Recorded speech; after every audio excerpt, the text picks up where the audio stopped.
Bienvenue au Balado Urbania. Eh oui, vous avez bel et bien cliqué sa bonne affaire. C'est pas une publicité pour Trivago qui vous rappelle de passer des heures à essayer de trouver l'hôtel le plus cheap possible pour vos vacances de Pecno. Non, à la place, bienvenue au pire moment de l'histoire. L'émission où je vous raconte le pire du passé. Moi, ce bon vieux Charles Beauchesne, artiste du podcast, donc membre négligeable de la société. Vous savez, moi dans la vie, j'ai très peur de voyager. En fait, c'est surtout que j'appréhende toujours qu'il va m'arriver quelque chose de chiant à gérer loin de la maison où les gens parlent pas ta langue, genre aller en prison ou pire encore, à l'hôpital. Et s'il y a une affaire que je veux pas gérer dans la vie, c'est bien une pierre au rein en Indonésie. Leurs hôpitaux sont peut-être excellents, mais j'ai toujours l'impression qu'il va y avoir une marde avec les assurances qu'il va falloir régler en dialecte local. Anyway, j'ai pas tant de chance que ça d'aller en Indonésie. D'ailleurs, si des gens m'écoutent là-bas, je sais pas comment vous vous arrangez avec les référents. Je vais faire des jokes de Casa Corfou. Êtes-vous certain que c'est pas trop kebs pour vous autres? D'ailleurs, ça existe-tu encore des Casa Corfou? Non, hein? Quelle chance pensiez-vous que vous aviez l'Indonésie? Casa Corfou? Casa Corfou? Je comprends pas. C'est pas une joke, c'est juste une référence du Québec super pointue. Québec itu apa? C'est quoi ça, le Québec? Sais-tu, moi? À cette heure, mange ton nasi goreng, ça va refroidir. C'est de la bouffe, by the way. En tout cas, tout ça pour dire, et si je vous racontais aujourd'hui un des voyages les plus célèbres de l'histoire, pour lequel plusieurs personnes sont volontairement allées mourir loin de chez eux, dans l'inconfort absolu de contrées lointaines qui pourraient tout aussi bien être d'autres planètes, et ce dans ce qui deviendra le tout premier tour du monde accompli par l'homme. Je parle bien sûr de l'expédition de Magellan. Eh oui, Fernand de Magellan, ce célèbre personnage à propos duquel il doit bien rester un paragraphe ou deux dans les manuels d'histoire avant que la réforme scolaire te transforme tout ça en questionnaire vrai ou faux à grandeur. Un des grands explorateurs de l'ère des grandes explorations, c'est quoi les chances, dont l'expédition va être la première à réaliser le rêve de Christophe Colomb d'arriver en Asie par l'ouest. Qu'est-ce qui a bien pu pousser ce Portugais à cheval entre le 15e et le 16e siècle à trahir sa patrie pour mettre son projet d'expédition au service de l'Espagne? En fait, pourquoi est-ce que quelqu'un avait besoin de faire le tour du monde à bord d'un vieux bateau de bois pourri rempli de marins qui devait sentir le fond de culotte de Compostelle? C'est juste que ça avait jamais été fait? Vous savez ce qui avait pas été fait au 16e siècle non plus? RuPaul's Drag Race, puis personne s'est pitché sur cette idée-là. Non, à la place de toutes ces joyeuses drag queens qui s'aiment en faisant semblant de saillir et vice-versa, c'est parti pour une histoire de voyage aux confins du monde connu, de trahison en haute mer, de contacts désastreux avec les Autochtones, sans compter un arc-en-ciel de maladies des gencives. Tout ça dans l'infernale traversée de Magellan. Mais commençons par le générique. Contexte historique. On est à la fin du Moyen Âge et en Europe, les gens viennent de réaliser que la nourriture, ça peut être bon, suffit de mettre des épices, tel que mentionné dans l'expression « impressionnable comme un gars du Moyen Âge ». Ouf, ce porridge est délicieux, mais il faut vraiment aimer l'orge. Est-ce que tu voudrais qu'on se spike ça avec du poivre? Oh, esti de malade, let's go. Allons faire ça dans une ruelle, il y a des gardes pas loin. Ça va piquer, mon chum! Effectivement, les épices comme le poivre se vendent au prix de l'or, entre autres parce qu'il faut les faire venir de la lointaine Asie. Sauf qu'à la fin du Moyen Âge, la route des épices est maintenant bloquée par un petit truc qu'on appelle l'Empire ottoman, dont j'ai déjà parlé dans un autre épisode. Une espèce de gang de Turcs qui passaient leur temps à essayer de conquérir l'Europe, faire tomber le christianisme et réduire tout le monde à l'esclavage. Les gens n'aimaient pas ça. Ouf! Saison 1, hein? J'avais-tu pris un tranquillisant à cheval, coudon? En fait, c'est possible et je ne regrette rien. Tout ça pour dire que c'est l'obstacle ottoman qui va pousser les Portugais à être les premiers à naviguer sur l'Atlantique le long de la côte africaine jusqu'en Inde, établir des comptoirs commerciaux un peu partout sur le chemin et avoir un accès direct aux épices de l'Orient. Si par accès direct, on entend bien sûr que le 3/4 des bateaux reviennent jamais. Mais pour celui qui va revenir, que la bouffe va goûter de quoi! Sauf que là, l'Espagne est jalouse, ils vont en faire tout un plat qui goûte rien faute d'épices dans leur cas. Fait que pour acheter la crise de paix, on va conjointement établir le méridien de Tordesillas, c'est-à-dire une ligne verticale qui sépare la carte du monde en deux moitiés et qui bizarrement passe en plein dans le milieu des Amériques. Fait que les deux pays vont chacun avoir leur côté exclusif pour le commerce de whatever ce qui est là. Sauf que... Et voilà, le méridien de Tordesillas. Donc nous, les Portugais, allons garder la moitié est l'ouest du monde où se trouvent toutes les affaires dont nous avons le monopole, les trésors de l'Afrique, la soie, les épices, la porcelaine de l'Orient et pourquoi pas le bois du Brésil qu'on vient de découvrir. Et vous, les Espagnols, vous avez tout ce qui est à côté et qui reste encore à découvrir, même s'il y a peut-être rien à découvrir puis que c'est juste de l'eau. Ouh, quelle aventure ça va être! Chanceux! Non, c'est-tu moi où toutes les affaires nice sont de votre côté? Mais non, voyons! Tenez, vous avez les ananas des Caraïbes. Je sonne condescendant, mais j'ai vu un homme de notre époque goûter un ananas l'autre jour et c'était tellement sucré qu'il en est devenu fou et s'est suicidé parce que plus rien n'allait jamais topper ça. Effectivement, les gens de notre époque ne sont pas prêts à manger des gâteaux deep and delicious. Bref, le 16e siècle va être l'ère des grandes explorations, alors que Portugais et Espagnols vont organiser des expéditions par bateau aux quatre coins de leur moitié du monde respective. Orient et Occident vont entrer en collision, alors que toutes sortes d'aventuriers vont aller vivre le choc culturel du premier contact avec des civilisations qui n'avaient jamais entendu parler de ça, eux autres, l'Europe, mais qui devaient commencer à trouver que c'était un endroit où il y avait pas mal de gars avec des barbes qui avaient épongé de l'alcool ce jour-là. Détail intéressant. Ouais, dans les vaisseaux à cette époque-là, une des affaires les plus importantes à avoir en quantité démentielle, c'est des barriques de vin. L'idée, c'est que dans un vieux bateau température pièce, contrairement à l'eau, le vin, ça se conserve. En fait, on dirait que ça fait juste prendre du corps. Ça désaltère, mais mettons que je m'en sacrerais pas d'en face pendant un marathon. Puis en plus, c'est comme un genre de repas. Puis là, vous voyez, je m'entends parler, puis je sonne pas comme quelqu'un qui devrait aller parler dans les écoles. Écoutez pas les Portugais du 16e siècle, buvez de l'eau, c'est important. Tout ça pour dire qu'un de ces joyeux aventuriers sur la brosse, c'était bien sûr Fernand de Magellan. Vieux bourru au cœur tendre, soldat et marin hors pair et selon lui le plus grand de tous les capitaines. Pendant sa vingtaine, il a voyagé à des endroits que les gens de son époque peuvent même pas imaginer. Il a vécu toutes sortes d'aventures en Asie. Il a participé à une tentative de colonisation portugaise en Inde où il va sauver la vie d'un de ses supérieurs quand les habitants vont à juste titre essayer de les tuer. En Malaisie, on va lui donner un esclave de 14 ans qui va appeler Enrique. Ça va devenir son meilleur ami. En tout cas, je leur souhaite parce qu'ils vont être pognés ensemble pas mal souvent. Je t'aime, Magellan! Ah, moi aussi, Enrique. Et maintenant, lave ce pot de chambre dans lequel j'ai déféqué à répétition.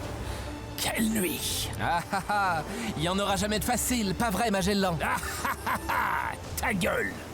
Ouais, puis là, à un moment donné, pour toutes ces années de loyaux services, Magellan va demander une augmentation de salaire à son boss, le roi du Portugal, qui va évidemment lui répondre... Non! Après ça, au Maroc, le cheval de Magellan va se faire tuer. Magellan va demander qu'on le dédommage parce que c'est arrivé dans le cadre de la job et bien sûr, son boss, le roi du Portugal, va faire non, démerdez-vous au Maroc sans cheval. Fait que rendu en 1506, il va cette année démissionner, aller vendre ses services aux compétiteurs, l'Espagne, tiens, puis leur stouler tous les secrets d'entreprise des Portugais. Et le monde des affaires, quand même. Plus c'est pareil, plus ça change, plus c'est pareil. Puis ça tombe bien pour la cour de Castille, parce que Capitaine Magellan a tout un projet à leur proposer. Ce que je propose à Sa Majesté, c'est ni plus ni moins que le chemin vers les îles aux épices. Détail intéressant. Les îles Moluques, c'est un archipel indonésien sur lequel étaient tombés les Portugais et qui a cette particularité d'être le seul endroit au monde où pousse l'épice de toutes les épices, le clou de girofle. Ah ouais, je pourrais même pas vous dire c'est quand la dernière fois que j'ai utilisé ça. J'ai toujours cru que le clou de girofle, c'est juste une espèce d'affaire de sorcière que les gens laissaient sécher dans leur garde-manger pour éloigner les mauvais esprits. Mais en tout cas, bref. Les îles aux épices. C'est bien beau tout ça, Magellan, mais êtes-vous certain que ces îles sont du côté espagnol du méridien de Tordesillas? Ce serait niaiseux d'organiser une expédition là-bas si c'est même pas dans notre zone d'influence. Oui. Pas mal sûr que oui. C'est donc sur cette absolue certitude que commence le voyage de Magellan. Une expédition financée par l'Espagne avec le double objectif d'aller aux Moluques à l'autre bout du monde en passant par l'ouest pour acheter plein de clous de girofle et bien sûr prouver que les îles aux épices sont bel et bien du côté espagnol du méridien de Tordesillas parce que sinon ce serait con. Ben là, par contre, l'affaire, c'est que constituer un équipage, ça va être bien compliqué. Parce que pas mal tous les marins et capitaines espagnols trouvent que Magellan, c'est juste un sale traître à sa patrie, même si cette patrie-là, c'est leurs ennemis. Fait qu'on peut pas y faire confiance, puis il est probablement juste là pour voler leur job de capitaine. Alors, on va rassembler le plus beau fond du baril des 237 marins les plus douteux des 4 coins de l'Europe, des Espagnols, une couple de Portugais, des Italiens puis des Français, juste pour être bien certain que tout le monde va toujours constamment se chicaner. Ça va être le fun pogné en mer. Des Grecs, des Flamands, ceux des Flandres, pas les oiseaux en plastique, 2 Irlandais qui vont pouvoir se battre entre eux, ils vont être contents, un Anglais un peu loser, le beau Enrique, l'esclave personnel de Magellan qui va servir de traducteur, puis un gars qui s'appelle Antonio Pigafetta, engagé exclusivement pour écrire ce qui se passe. Cher journal, ça fait littéralement 2 secondes que nous sommes à bord et les Français et les Italiens s'engueulent déjà. Voilà maintenant les 2 Irlandais qui se battent entre eux pour alléger l'atmosphère. La couronne de Castille va donner 5 beaux bateaux à Magellan. La Trinidad, le vaisseau amiral dont il va être le capitaine. La Victoria, du capitaine Luis Mendoza. Oh non, pas Magellan! La Concepción, du capitaine Gaspar de Quesada. Je déteste Magellan! Le Santiago, sous les ordres de Juan Serrano. Oh non, chier, Magellan! Et bien sûr, le plus gros des vaisseaux, le San Antonio, sous le joug du terrible capitaine Juan de Cartagena. Magellan! Magellan! Tous des Espagnols prêts à destituer Magellan de son rôle de capitaine général à la première occasion. Ce Magellan est un traître, nous ne pouvons pas lui faire confiance. Et c'est la raison pour laquelle nous allons le trahir. Oh oui, excellente idée. 2 négatifs font un positif. Nous serions des héros. Bien plus sur le plan moral, quelle victoire! Ça lui apprendra à être l'ennemi de nos ennemis. Qu'est-ce qu'il espérait, qu'on devienne des amis? Magellan! Magellan! Et ça va déjà tellement bien, pouvez-vous croire qu'on n'est même pas encore parti? Bref, c'est le 10 août 1519 au fort de Sanlúcar de Barrameda qu'on est finalement prêt à partir sur l'immensité de l'Atlantique. Fait qu'on va pas faire ça et attendre 1 mois à la place parce que la rumeur veut que là, le Portugal est en tabarnak que Magellan les ait trahis il y a 13 ans déjà. Fait qu'ils ont envoyé une flotte de navires sur l'océan dans le seul but de trouver l'expédition de Magellan pour leur péter à gueule. Magellan! Où que tu sois, le Portugal te trouvera! Capitaine, par quel coin de l'océan Atlantique devrions-nous commencer les recherches? Tout droit, I guess. Magellan va donc être obligé d'attendre jusqu'au 20 septembre avant d'y aller. Capitaine Magellan, les Portugais sont à quelque part sur l'océan à notre recherche. 1000 sabords, c'est bien ce que je craignais, Moussaillon. Nous allons devoir les éviter. Tenez-vous prêts à appareiller à mon signal. Attention!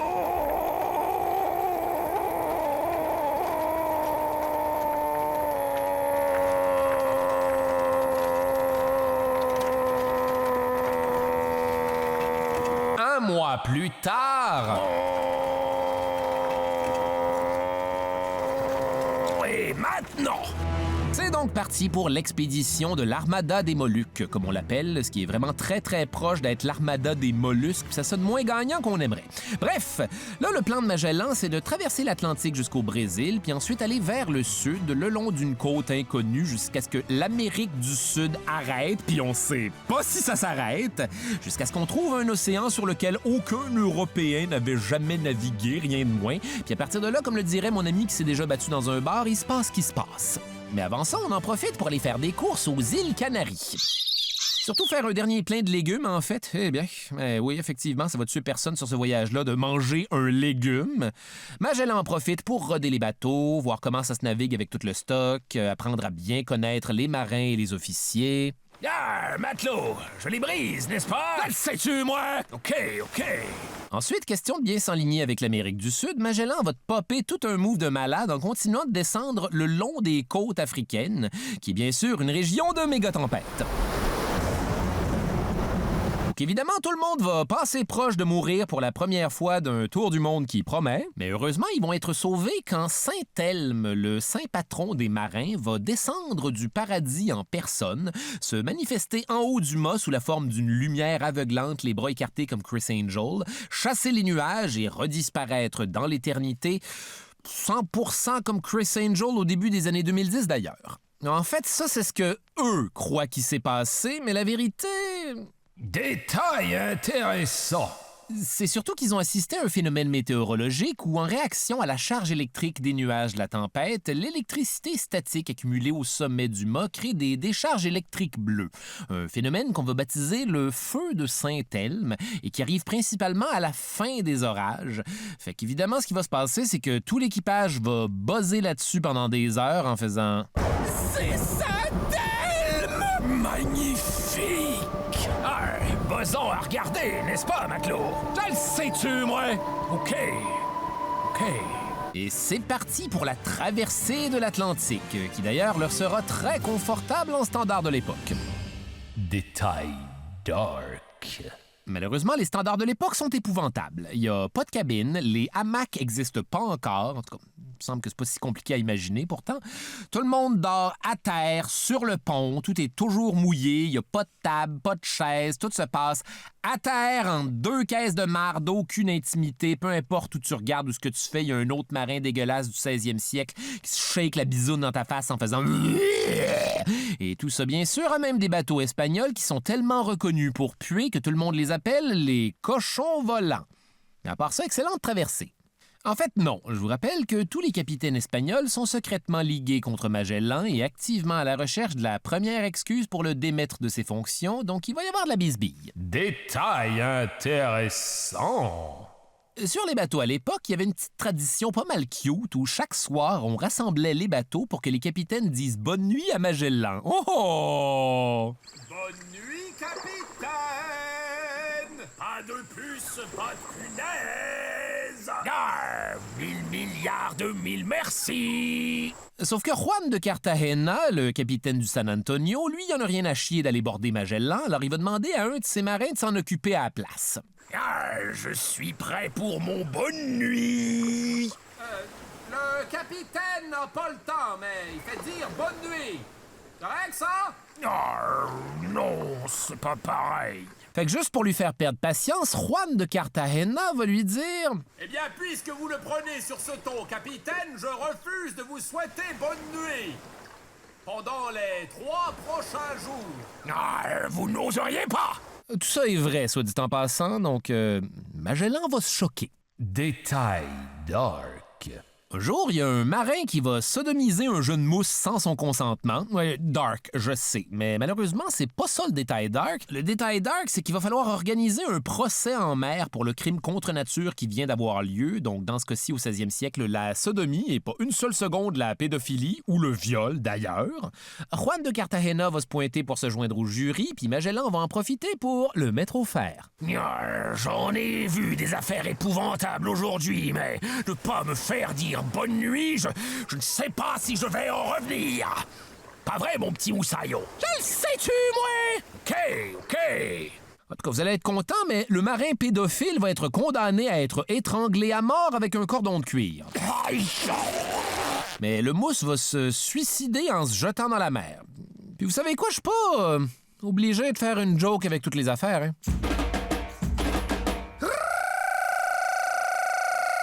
Tout ça pour dire que c'est le 13 décembre 1519 que l'armada de Magellan débarque finalement au Brésil, dans la très cocktail baie de Rio de Janeiro, où ils vont faire la connaissance d'affriolantes femmes autochtones étrangement curieuses de faire l'amour avec eux.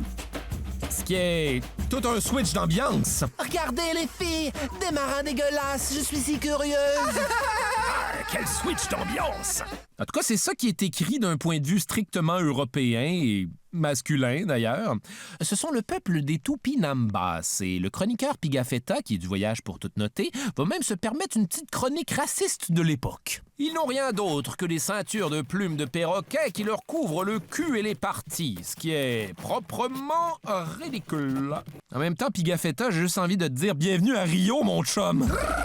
Il va aussi écrire « Ici, les femmes ne font jamais l'amour à leur mari de jour, seulement la nuit. Et je trouve ça weird. C'est weird, right?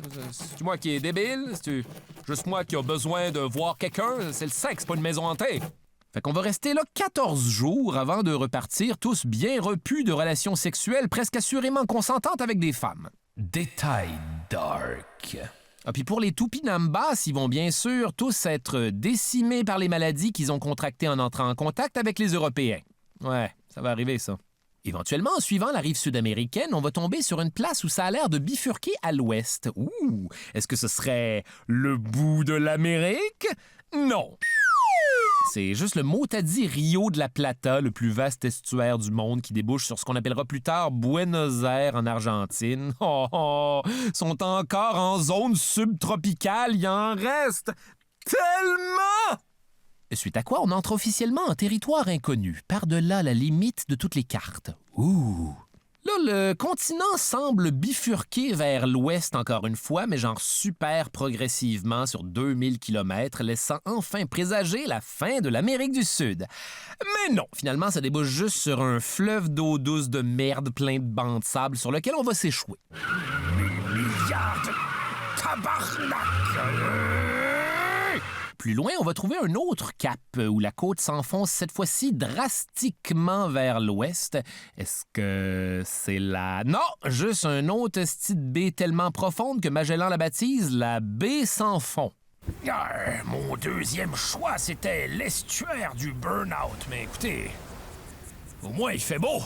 Malheureusement pour Magellan, c'est pile à ce moment-là qu'on passe en une seule seconde de la zone tropicale de l'Amérique du Sud à la zone subpolaire. J'aurais pris une transition quand même. Là, soudainement, fait super froid alors que tout le monde est en chemise mouillée. Puis Gafetta va voir des manchots et des phoques pour la toute première fois. Ça alors, les animaux sont de plus en plus chobés par ici. Bien sûr, les conditions météorologiques sont épouvantables, fait qu'on va trouver une baie protégée de la fureur de l'océan pour se cacher.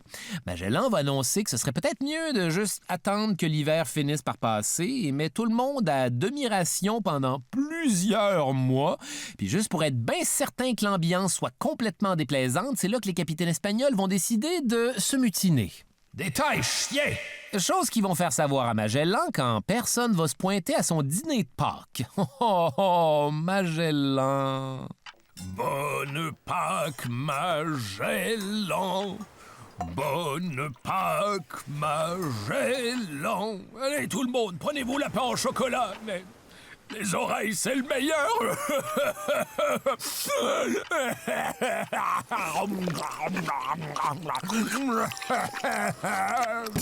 Donc, la nuit de Pâques, les capitaines Luis Mendoza de la Victoria... Oh non, pas Magellan! Et Caspar de Quesada de la Concepción... Je déteste Magellan! ...vont aller libérer le pire d'entre eux, Juan de Cartagena. Magellan! Magellan! Qui est offert depuis le procès du pédophile que finalement c'était juste une excuse de le faire enfermer pour pas avoir dit bonne nuit à Magellan. Ouais, dit comme ça, je sais bien plus c'est qui le pire. Bref, les trois capitaines mutins vont rassembler une trentaine de marins en beau joie le vert et s'infiltrer à bord du San Antonio. Là, il y a un marin qui va les voir et tenter d'alerter tout le monde, mais on va lui faire un genre de Assassin's Creed 1. Alerte tout le monde! Juan de Cartagena, Luis Mendoza et Caspar de Quesada se butinent et infiltrent le bateau! Hey, t'as entendu quelque chose? Bof, ça doit être le vent. Viens, déplaçons-nous 3 mètres plus loin d'eau à la provenance du bruit et faisons comme si de rien n'était. Ouais, l'intelligence artificielle des ennemis était pas top dans le premier. Le capitaine du San Antonio, c'est un Portugais fidèle à Magellan, fait qu'on va le démotiver avec de solides arguments.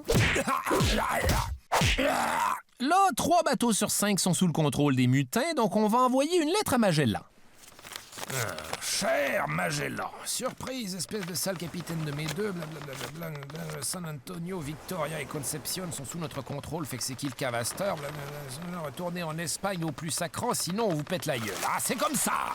Eh bien, c'est l'heure de venger tous ces lapins de Pâques qui ramollissent dans ma cabine! Magellan va donc envoyer un marin donner sa réponse au capitaine Mendoza. Capitaine Mendoza, j'ai un message du capitaine Magellan. Ah, enfin, il a entendu raison et on va bientôt tous pouvoir revoir nos familles. Eh bien, il fait dire que... Ben voyons, que je l'ai pas vu venir. Fait que Magellan reprend le contrôle de la Victoria qu'on parque à l'entrée de la baie pour que personne puisse en sortir. La nuit suivante, on envoie discrètement une chaloupe pour aller couper la corde de l'ancre de la Concepción, question qu'elle dérive toute la nuit vers le bateau de Magellan pour plus facilement l'envahir. Alors, Moussaillon, bien dormi? Oh, peut-être que si je retourne me coucher... Il ne reste plus que le San Antonio qui se mutine tout seul. Juan de Cartagena est remis au fer méga loser. Oh! Pif paf pouf, mutinerie matée comme un chef par Magellan, puis ça n'a même pas duré 2 jours. Détail dark. Ouais, là, par contre, c'est le bout où un bon capitaine va vouloir se faire respecter pour s'assurer qu'une telle traîtrise ne se reproduise pas. Sauf qu'on peut pas exécuter les 40 marins qui se sont mutinés parce que sinon, il en restera plus assez pour le voyage qui va très certainement tous leur coûter la vie. Fait qu'on fait quoi? Ben, Magellan va devoir être créatif sur les punitions et déployer ses meilleurs talents d'art plastique. Premièrement, le cadavre du capitaine Mendoza va être démembré et toutes ses parties exposées sur la plage, embrochées sur des pieux comme des saucisses à hot dog, mais de loin seulement. Un autre mutin va subir le supplice de l'estrapade, un vieux classique espagnol où tu es suspendu à un mât par tes poignets liés derrière ton dos jusqu'à ce que tes épaules se disloquent. Ça va être dur d'enfiler des cols roulés serrés à cette heure! Le valet de Gaspard de Quesada va être pardonné, mais avec une twist, seulement si c'est lui qui décapite son maître. M'excuse! Évidemment, lui aussi, on met ses morceaux sur des pics à être exposés sur la plage. Ouais, mais allez pas vous faire bronzer là.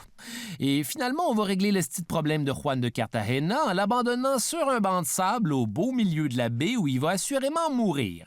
Mais on va être gentil, on va quand même l'abandonner avec un prêtre qui s'est certainement pas posé les bonnes questions à temps. Sois maudit, Magellan! Par contre, merci pour le prêtre. D'ailleurs, comment je rentre à la maison, moi? Vous allez revenir me chercher ou... Capitaine? Maintenant que la bonne humeur est de retour à bord, on va envoyer le Santiago, le plus petit des bateaux, en éclaireur le long de la côte, voir si le continent finit pas bientôt. Donc, bien sûr, une tempête se lève. Le Santiago est détruit, les marins sont naufragés sur la plage à survivre en mangeant des vieilles moules trouvées par terre. Merveilleux! Sauf 2 d'entre eux qui vont être mandatés pour avertir le reste de la flotte à pied, à 150 km de là. Capitaine! Ça ne s'est pas bien passé, finalement! Là, on est obligé d'organiser une expédition de 33 personnes où on va retourner chercher les survivants à 150 km à pied.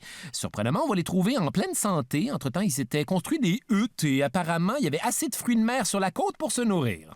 Ah, vous êtes là, enfin! Bonne nouvelle! Nous avons été obligés de patienter en mangeant plein de crevettes. Est-ce qu'il en reste?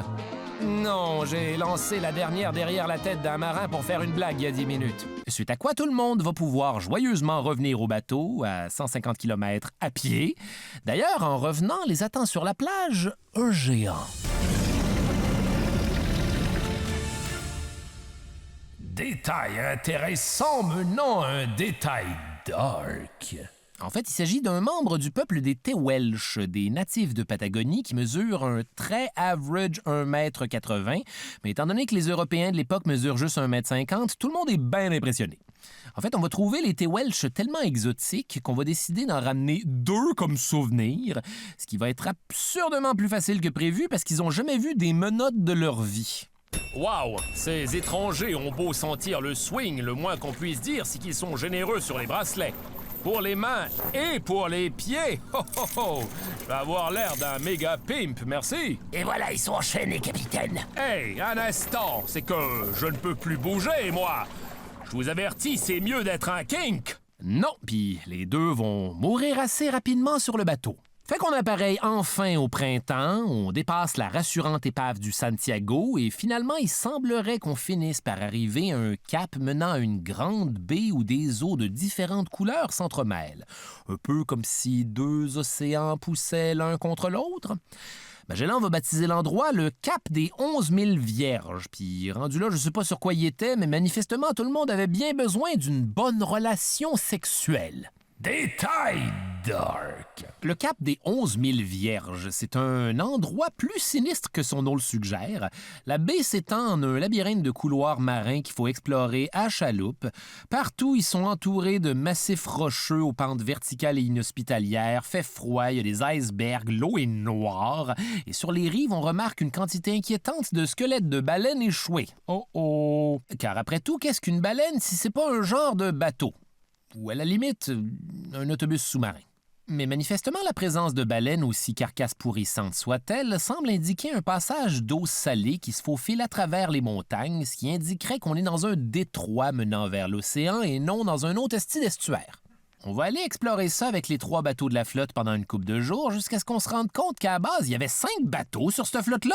Effectivement, le San Antonio, le plus gros des navires et celui qui par la même occasion trimbalait le plus de vivres, est plus trouvable. On va essayer de les interpeller en tirant au canon. À un moment donné, on va rebrousser chemin jusqu'au déprimant cap des 11 000 Vierges pour les retrouver.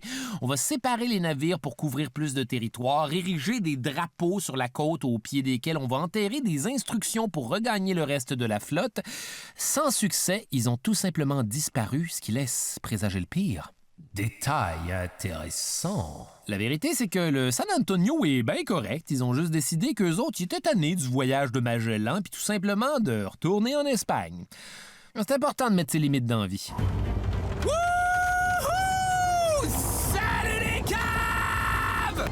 Je reviens de la cale et il y a suffisamment de bouffe pour se faire des méga touskis jusqu'à la fin du voyage.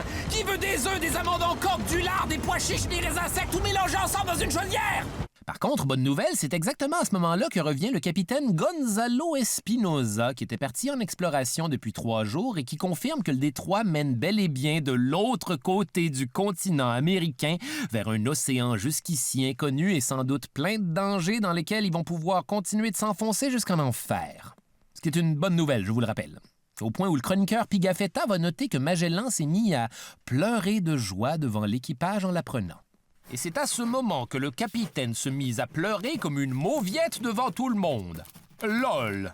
Détail intéressant! Le passage qu'ils viennent de trouver va être baptisé le détroit de Magellan, un passage par lequel, à l'avenir, aucun bateau va passer parce que c'est super dangereux. Détail dark. Le détroit de Magellan est effectivement un endroit terrible en raison de ses vents violents, ses tempêtes imprévisibles et pourquoi pas le fait que 2 courants forts s'y rencontrent, créant des vagues pyramidales qui ont cette tendance à broyer les bateaux de bois comme s'ils étaient faits en pyrouline. En fait, Magellan est passé par là parce qu'il croyait que ça allait possiblement être la seule façon d'atteindre l'océan de l'autre côté de l'Amérique, sans savoir qu'ils avaient tellement voyagé au sud qu'ils étaient à veille de pogner la fin du continent de toute façon. Pyrouline?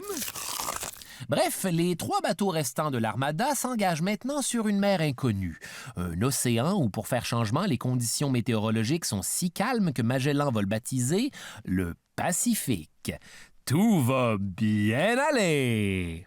Détail dark.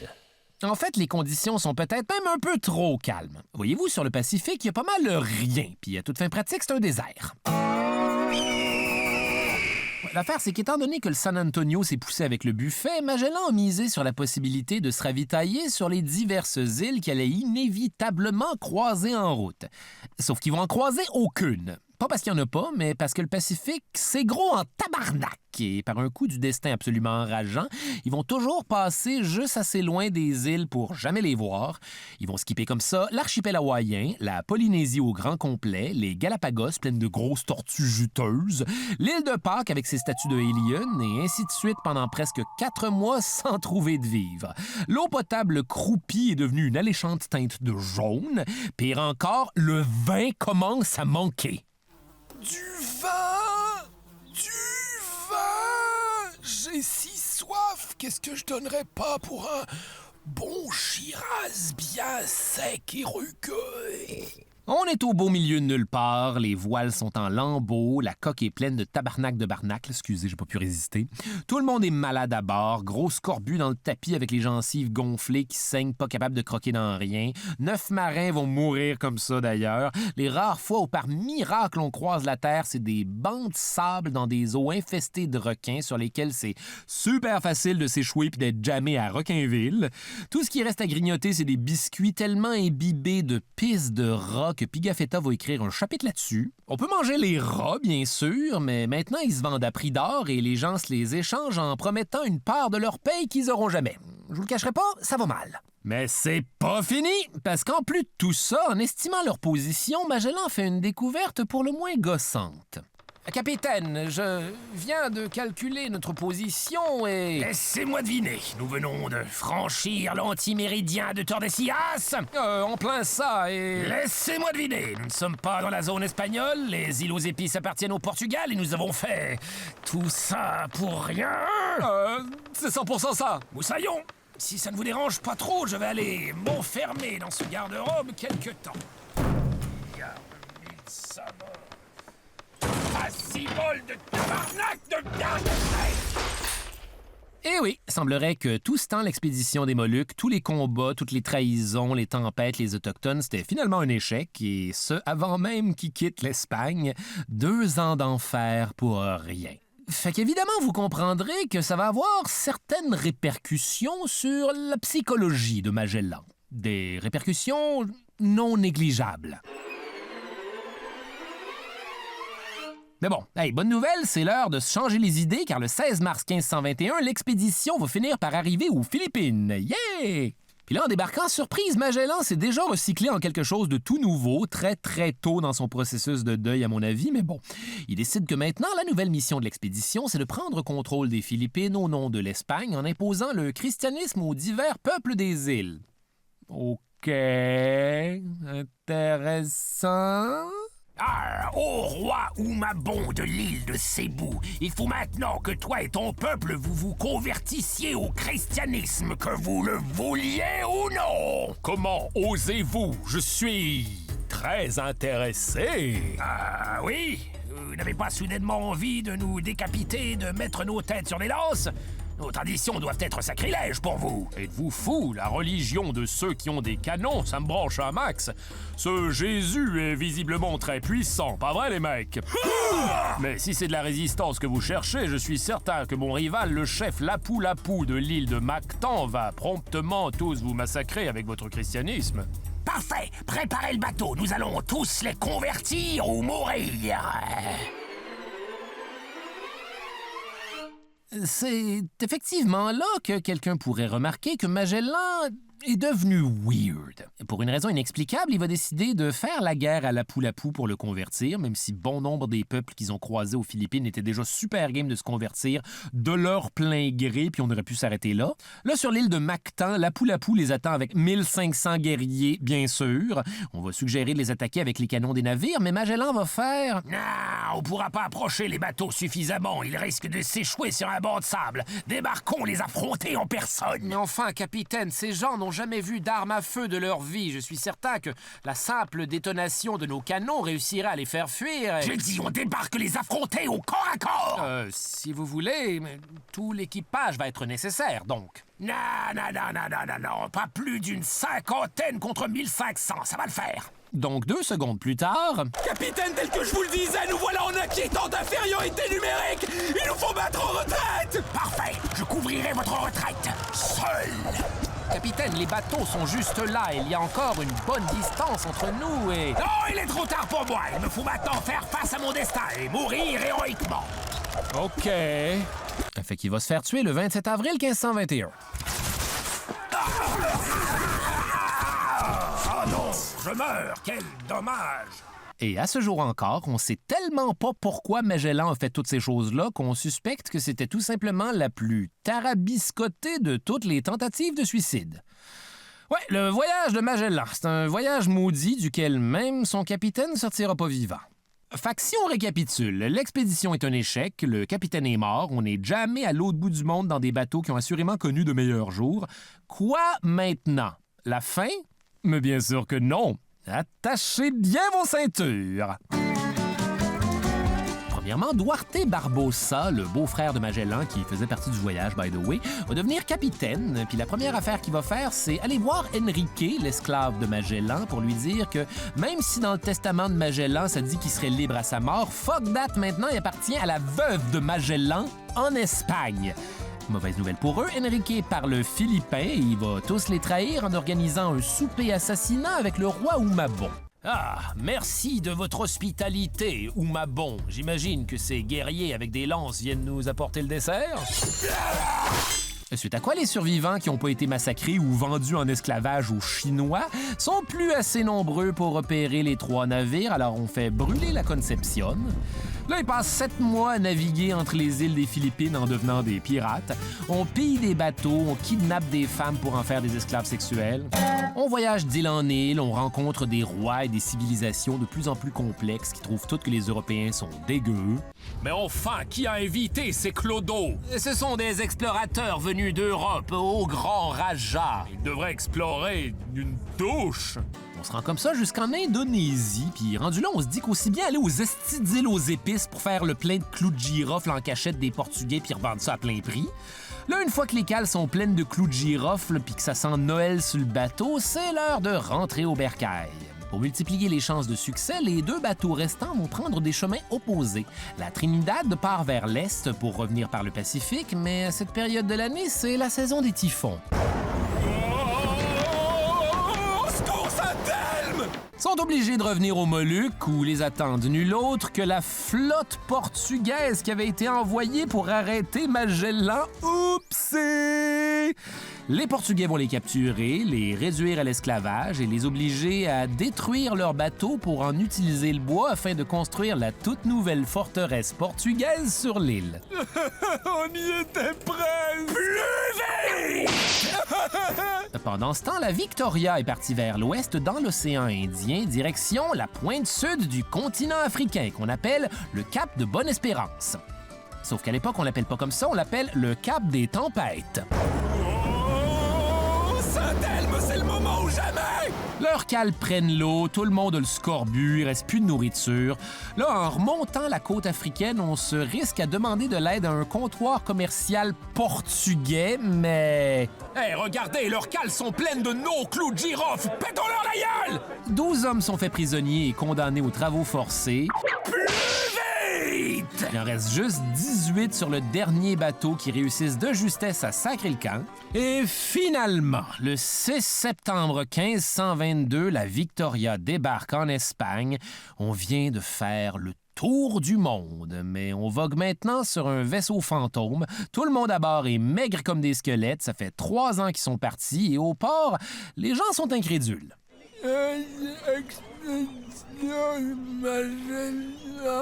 L'expédition de Magellan? Oh oui! Oh! Je veux pas rajouter l'insulte à l'injure, mais ça fait longtemps qu'ici on se calisse de vous. Fin. Le fin mot de l'histoire avec un grand H. Donc, premier voyage autour du monde de l'histoire. Qu'est-ce qu'il y a à apprendre de tout ça? Malheureusement que rien de tout ceci n'était intentionnel. Dans le sens que personne dans cette histoire-là n'a jamais eu la moindre intention de faire le tour du monde. L'expédition de Magellan, c'était un voyage avec des visées purement commerciales. Yeah! L'argent! L'idée ici étant de prouver que les îles aux épices se trouvaient dans une zone exploitable commercialement par le royaume de Castille. Et c'est finalement tous les échecs successifs de ce voyage-là qui ont accidentellement donné lieu au premier tour du monde par bateau. En fait, chances are que s'il avait réussi à se rendre aux îles aux épices, il serait très possiblement revenu du même côté qui est arrivé. Il n'y aurait jamais eu de fucking tour du monde. Puis même là, Fernand de Magellan est certes pas le premier humain à faire le tour du globe, étant donné qu'il est mort en chemin. D'ailleurs, à propos de ça, on pourrait être porté à croire que Magellan a abandonné la vie sur un coup de tête suite au plus retentissant de tous les breakdowns mentaux, mais la vérité, c'est qu'avec l'échec de l'expédition des Moluques, il y avait simplement plus d'endroit où retourner. Déjà que tout le monde le détestait et le considérait comme un traître, revenir expliquer au roi d'Espagne que finalement il s'est trompé aurait été une excellente façon de s'être fait chier pour rien avant d'être emprisonné à vie pour s'être fait chier pour rien. Ce qui est chiant. Donc, faut croire que Magellan a simplement décidé de fuir vers l'avant et qu'en fervent catholique pour qui le suicide est un péché mortel, il aurait emprunté la première porte de sortie honorable disponible. En tout cas, chose certaine, Fernand de Magellan a accidentellement prouvé que la Terre est bel et bien circumnavigable, qui est le terme fancy pour dire qu'on peut en faire le tour par bateau. Et certes pas que la Terre est ronde, parce que ça, c'est un truc qu'on connaît depuis la Grèce antique. Fait que... Je m'appelle Charles Beauchesne et le cauchemar se poursuit dans un prochain épisode.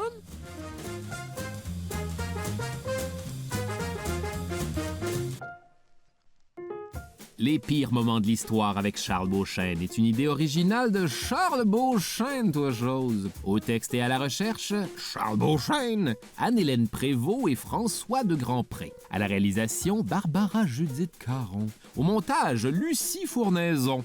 Au son, le studio La Chope.